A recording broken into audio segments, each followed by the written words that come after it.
Hey, good morning. It's January 22nd, 2018, and I wanted to read you a couple of news stories that I saw this morning linked on Reddit. And this one is from the express.co.uk, the Daily Express. So, story is, cryptocurrency bans are inevitable. Macron and Merkel to trigger global Bitcoin crackdown. France and Germany are set to launch a joint crackdown on cryptocurrency as a top global insurance CEO warned regulations on Bitcoin are as inevitable as snow in the Alps. All right. And just as note, see this ad I'm getting served. This just struck me as so ironic that I wanted to make this video because it's just so ridiculous. So you're getting a cryptocurrency ban, and at the same time they're serving you an ad for a money exchanging service. So you have to convert your pounds sterling into euros and send it, I don't know, with whatever their paid for Tor effects thing. So something that cryptocurrency can solve very efficiently and cheaply. They're trying to ban that and have you purchase expensive services like Western Union and this, whatever this is, Tor effects. So getting back to the article. France and Germany's finance ministers have agreed to launch a joint crackdown on cryptocurrency markets as countries began to push back against the Bitcoin boom. Mark Wilson, the CEO of insurance company Aviva, said that cryptocurrencies face a blizzard of regulations in the coming weeks. Speaking to CNBC, Mr. Wilson said cryptocurrencies presented a threat to the country's sovereignty, of course, actually the central bank's sovereignty, but they left that part out oddly, and predicted that severe regulation was inevitable. This comes as Emmanuel Macron and Angela Merkel are set to launch a joint clampdown on trading cryptocurrencies. French Finance Minister Bruno Le Maire said yesterday that two countries will make a joint proposal to regulate Bitcoin cryptocurrency at the next summit of the G20 group. Because if you have an issue with that and you feel like protesting, they're going to crush you. So that's how that works. And jail you. The European Union had previously proposed treating cryptocurrency markets as a security threat linked to criminal laundering and terrorists. So the banks don't want competition for terrorist financing and criminal laundering. HSBC is worth a Google. The Aviva CEO explained one of the keys to sovereignty is the control of currency and tax. Cryptocurrency interferes with both of those, so it's inevitable there will be regulation. It is as inevitable as snow in Davos. He added, a lot of central banks and regulations are working on bans and regulations around the world. Really? Why would they want to do that? Why would they want to do that? China has already taken action. Allegedly. They must regulate. You have to keep the treasury in the country satisfied. That's the central banks. And keep the consumers safe from having autonomy and actually having a bank balance. They want you in debt, and that's their MO. Anticipating the pushback from European governments. Hey, good morning, Snippy. China has already banned cryptocurrency. No, it hasn't. Has urged banks to enhance their daily monitoring to completely eliminate the trading. How to keep your Bitcoin safe? Bitcoin isn't crashing, it's rusting. How Tulamania could spark epic crypto collapse. This is so great. So then you get the crap recommended stories / ads. Is there any more information? Because it's just garbage. Regulation is necessary for any legitimized. I like comments. Usually, if you read all of the comments, you can kind of take a middle of the road look at it. Bill Bungalow made £1,500 last year on tiny investments. Took back his original. Very happy. How do people? Well, they don't want you happy. They don't want you happy. There are no bans, just more regulation. You need to change that line. Well, they're not going to do that, are they? Because that won't grab your attention. It's just frustrating. Are you trying to buy cheap BTC by manipulating? Well, at some point, they are issuing these stories over and over and over again in order to drive down the price of Bitcoin because they're shorting it now as of the end of December. And in some cases, we've got to take it really at face value. They're scared of Bitcoin in these central banks. They're losing control of it, and they are not willing to allow cryptocurrency to flourish, despite the fact that it is good for the economy in so many different ways. Because they don't really care what's good for the economy. They care about the ability, the sovereign ability to print money ad infinitum. So that's all for that one. This story also is linked on top, and what's the possibility we can actually get to that, because everything is just ads. So Ripple, which isn't a real cryptocurrency, it's the banker's currency. It's trying to kind of get you in to buying crypto and keep your money in their Ripple ecosystem. Well, listen to this guy. Alright, well, he said it. That was the Canadian news clip there. Ripple is the next in line to catch the next cryptocurrency to catch up with Bitcoin. So if they can't regulate it out of you, or like in Canada, stop you at every checkpoint from buying it, trading it, withdrawing to fiat, then they're going to just rope you into Ripple, basically. So we're going to add Ripple. We're going to add Monero. You didn't spell that correctly. It's not Manero, but that's interesting spelling. We're going to be adding, so Monero is like fundamentally different than Ripple, but what's next? Oh, economic expert. He's an expert in destroying the economy. That's Jamie Dimon. He's really an expert. He can destroy the economy like none other. Oh, get out of it. I don't care about Ripple. If you want to buy it and gain short term, then go nuts. There's lots of time for you to do that. Just for the long term, just understand, at least understand what they're doing behind the scenes with Ripple. And they're pushing this out. Ripple, Ripple, Ripple, much better than Bitcoin. And the difference between Ripple fundamentally and Bitcoin is that it's a centralized model versus a decentralized model. Ripple versus Bitcoin. But it's actually a bit more complicated than that, but maybe another video. So that's all for that particular one. I think these are all ads. It's hard to tell. I mean, this is why I don't go to these things to begin with. You just don't. Okay, I'll do one more news story. I'm on the website bitnewsbot.com. And let's see what our old friend Paul Krugman has to say about crypto. Does Nobel Prize winning Paul Krugman realize how cryptocurrency can revolutionize the economy? Does he realize that it's helping people to increase their savings, hedge their investments, pay off their bills, pay off their student loans, thereby putting more disposable income into the economy? No. Because his owners won't let him do that. So Nobel Prize winning Paul Krugman bashes cryptocurrency in a tweet storm. This is January 22nd, 2018.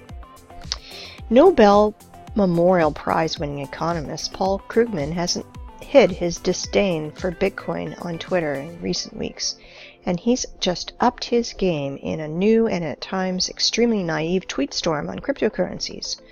Paul Krugman went as far as saying, "The blockchain is interesting, but it's not clear yet whether it's useful for anything."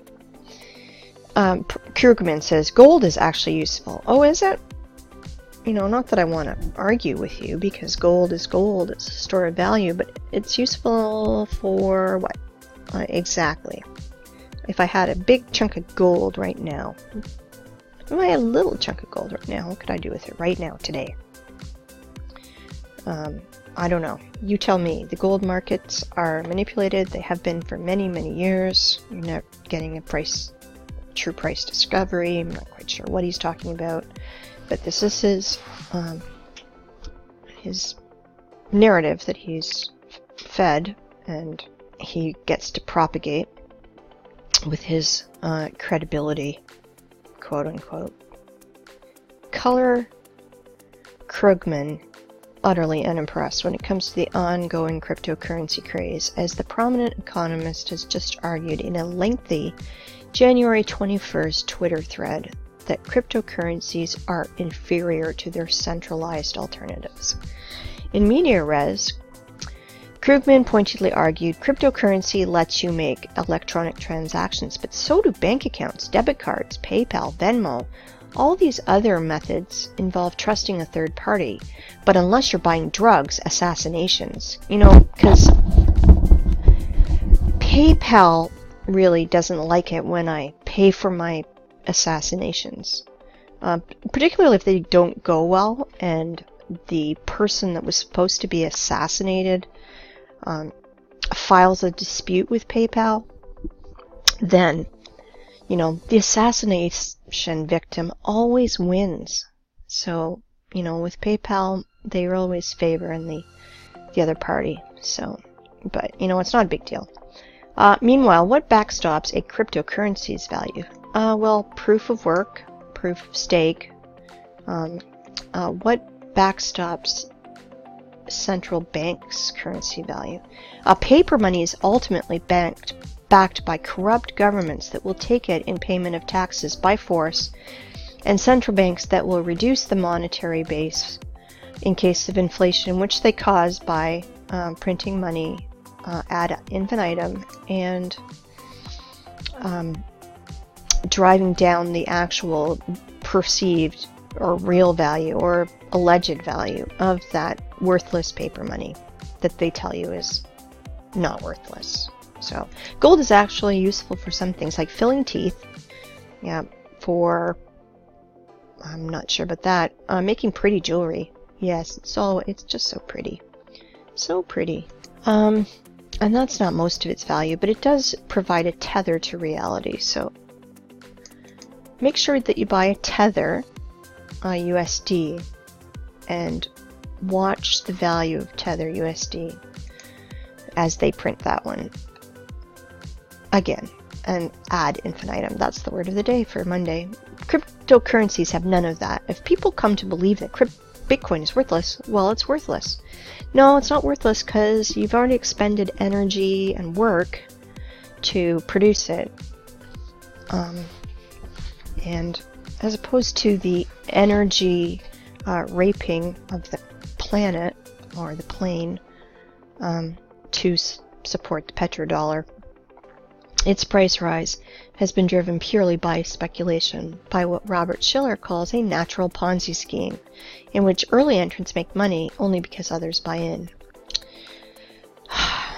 Okay, so the blockchain is interesting, but not yet clear whether it's useful for anything, and investing in Bitcoin still looks a lot less reasonable than investing in cold fusion. What the hell does that even mean? These people are insane. Move aside then Jamie Dimon as the primary FUD distributing party, as Krugman's now arguably the most radically bearish of the mainstream world's anti-cryptocurrency pundits. Perhaps most astonishing is that people still listen to him. But, you know, that's how it goes when we're in the Matrix, and, you know, people they throw these people in front of us as subject matter experts. Anyways, if you don't want me to read the news with my blatantly obvious opinions, let me know in the comments, and I might read it without that if it's possible. Tethered or not, Bitcoin and its impressive 200 billion USD market capitalization is very real indeed. Krugman will be surely singing a different tune if such capitalization reaches into the multi-trillions of dollars. Well, you can count on that happening. The Bitcoin market is also, by the way, very vulnerable to manipulation by me. Oh, and one of these players, like, just throw everything out there. Covered North Korea. Yep. Our token bad guy of the day. So the blockchain yeah, well, it'd be helpful if you could actually spell. Anyways, I don't even want to read the rest of his crap. Clash of old meets new, as Nobel Prize-winning economist Paul Krugman obviously has a extreme grasp of traditional economics. But traditional economics and the blossoming field of crypto economics are very different, regardless of their superficial similarities. Okay, well, that's enough of him, and I don't care what he has to say. So I'm just going to click on his Twitter and see if there's any pushback on that. So we have, you will have your Jimmy Diamond moment soon. What diet do you follow? Bitcoin adoption rate in Iran. Well, then they've got to bomb Iran soon because they can't have that. Trusted transactions. He's trying to argue with facts. Bitcoin was clunky and therefore expensive. Yeah, you're wasting your time. He doesn't care what it's useful for. He doesn't understand it. He's afraid of it. He's an old man. Last month I sent in Bitcoins, the equivalent of $500 from the US to my brother living in France. It was faster and more secure than any traditional payment system. That's useful. I'm confused why educated people like you still seem unable to perceive the utility of Bitcoin because they don't want to. That's why. And then we have some shills here for Bitcoin Cash. There are now 2,000 ICOs, which is fueling a huge amount of innovation. Very true. Even if 5% of these become transformational, we'll have 100 meaningful tokens, and Ethereum, Bitcoin, and other cryptocurrencies will be the base for that. Great economists, but dead wrong in crypto. I'm going to like your comment. Bitcoin liberates money from the government control, and that's what makes it special. Read The Internet of Money, Volumes 1 and 2. Hybrid, centralized, decentralized dApps. And yes, you still don't get it. Why do people even value the opinion of economists? They're only good at explaining things after they've actually happened. If they had the vision and technological insight, they wouldn't be economists in the first place. Where he compared the internet to a fax machine. The growth of the internet will slow drastically as the flaw in Metcalfe's law, which states that the number of potential connections in a network is proportional to the square of number of participants become apparent. Most people have nothing to say to each other. By 2005, it will become clear that the internet's impact on the economy has been... What is that? Oh, tech people have been passing around this 1998 quote from Paul Krugman, where he compared the internet to a fax machine. That's awesome. That's very good. I like you. Debate Vitalik Buterin on CNBC Live, and let's see. Good. Alright, well, I've had enough of that. So, this is fun. You can see kind of when he's trying to debate, he's just constantly having to pull it back into his paradigm in order to argue his point. So he can't think outside the box. That's what we want in a Nobel leading economist. Someone who can't think outside the little box that they're given of understanding. So he's got to pull it back into his paradigm. You can see one after the other, he's just trying to bring it back. Oh, and then, you know, if he can't argue his point, he's got to throw out this kind of bait and their favorite scapegoat these days. Well, it's got to be bad if North Korea, you know, North Korea loves Bitcoin, so therefore it's got to be bad. And this is completely 100% controlled messaging from North Korea. Don't kid yourselves. Already given him too much time. That's all for today, I think. We'll see how this works out. Thank you for listening. If you enjoyed this rant, please give me a thumbs up and a comment if you find it interesting and what your opinion of Paul Krugman is. Let me know. Thanks.